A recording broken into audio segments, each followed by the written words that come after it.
Hello and welcome. My name is Jacqueline Silvers. I'm an educational leader, special education administrator, and educator with more than 20 years of experience supporting students with diverse learning and behavioral needs.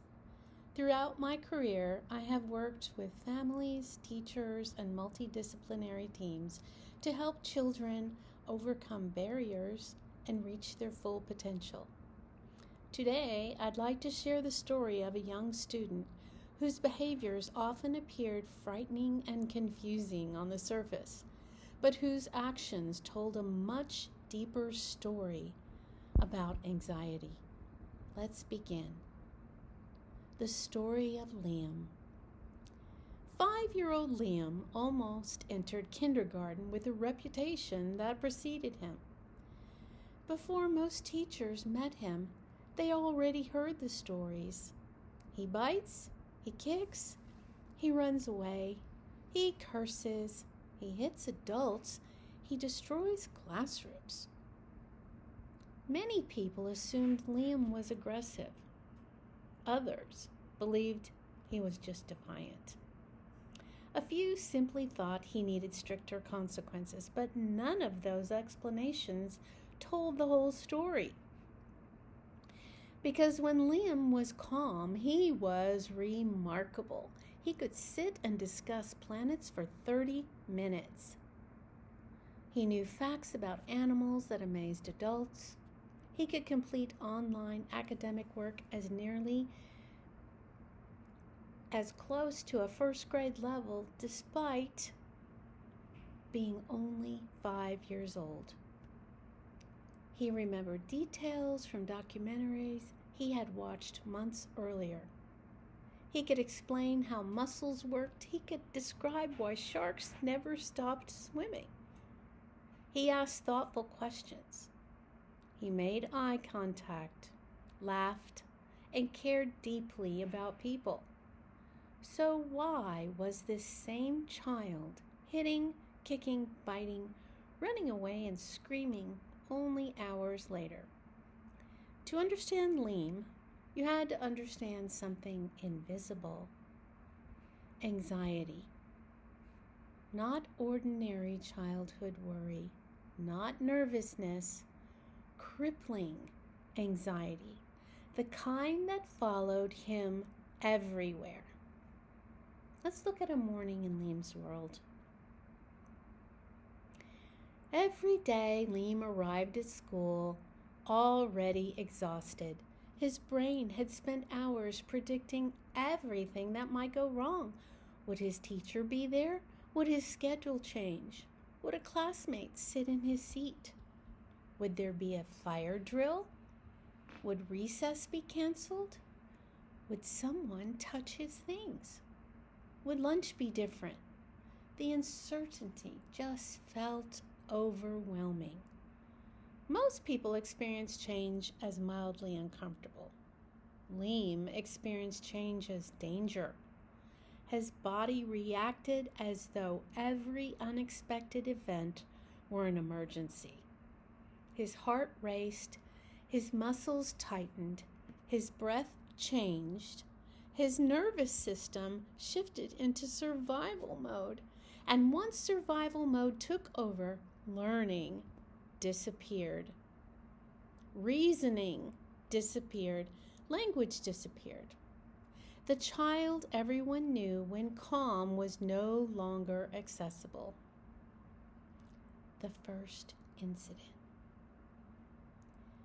One Tuesday morning, the class schedule changed unexpectedly.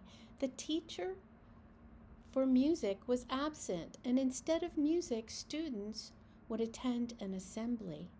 Most children shrugged and continued their day. Liam froze. His teacher noticed him staring at the schedule board. His breath became rapid, his hands shaking. "Music is gone," Liam whispered. "That's okay," his teacher replied gently. "We're going to an assembly instead." For most students, that reassurance would have helped. For Liam, it confirmed the problem. The plan was changed. His brain immediately began searching for answers. Where would he sit? How long would it last? Would it be loud? Would there be strangers? Would he know when it was over? No one could answer every question, and his anxiety continued to grow. 10 minutes later, he threw a chair. 5 minutes after that, he kicked an adult.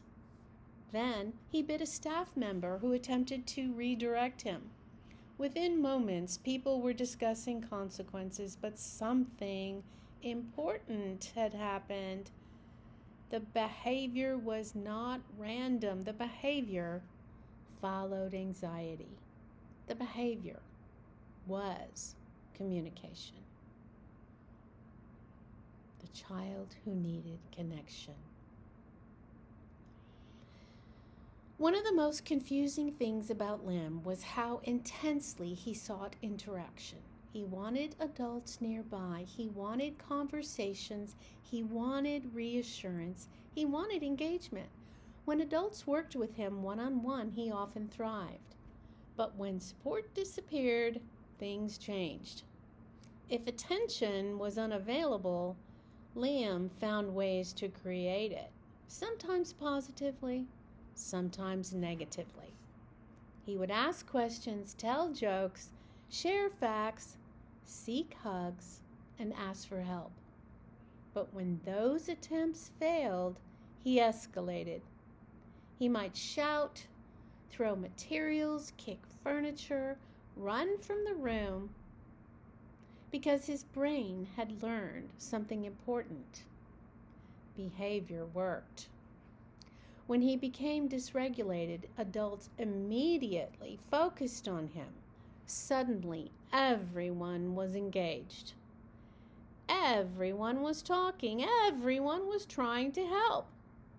The attention he desperately needed arrived, but through crisis. Not because he wanted to hurt people, because he needed connection and not yet had known a safer way to maintain it. Understanding the proprioceptive learner. Another piece of Liam's puzzle involved how he learned.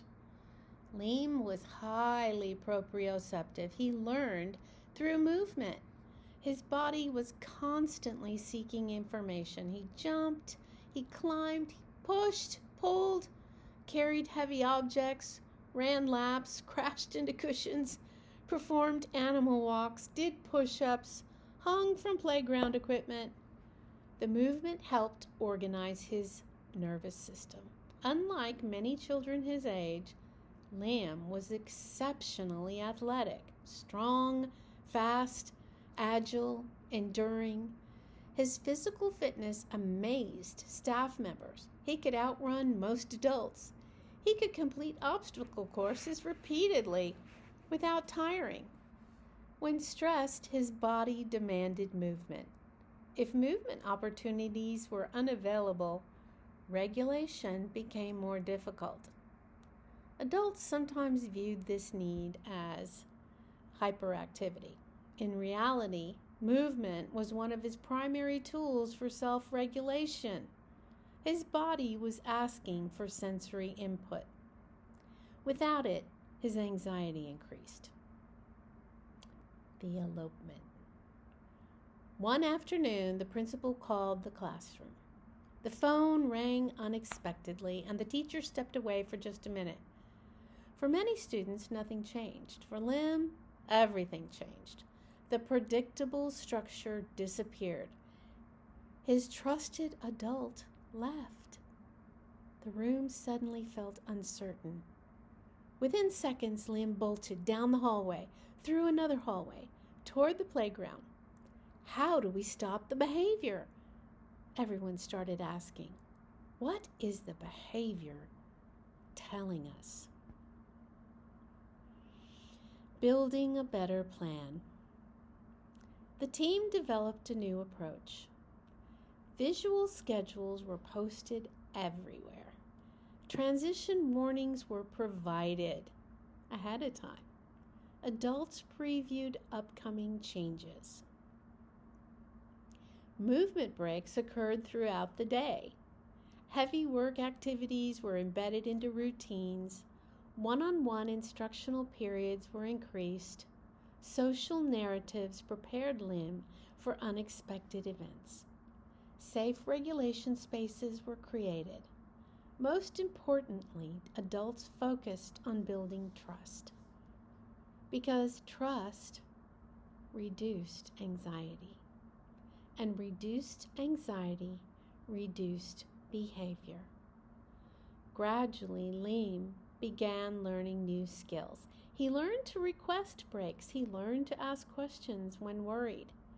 He learned to identify his feelings. He learned that adults would help him before crisis occurred.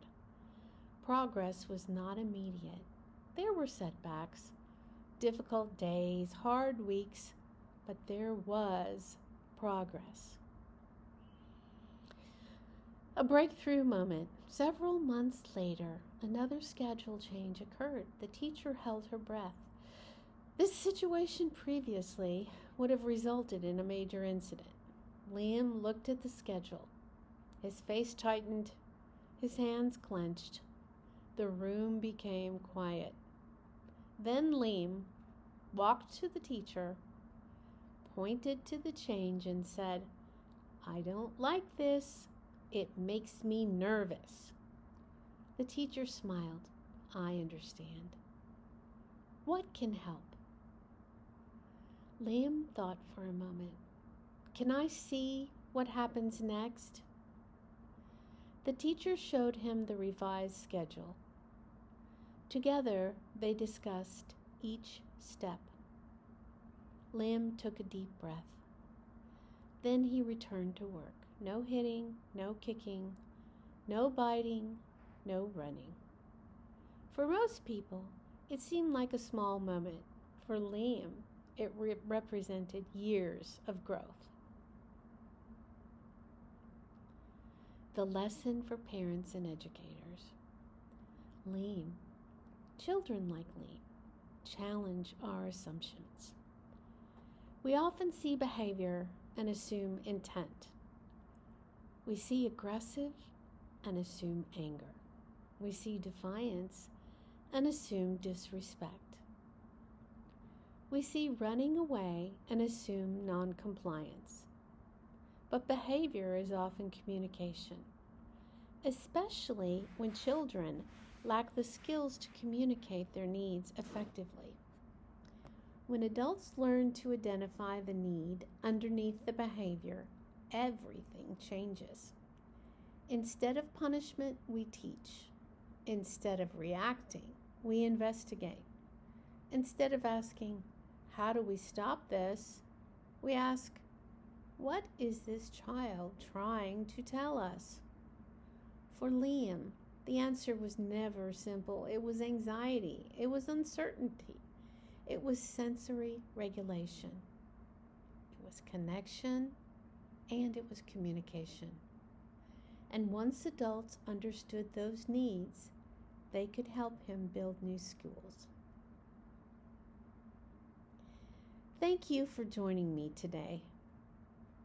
If you're a parent, teacher, therapist, or administrator supporting a child with significant behaviors, remember that behavior is information.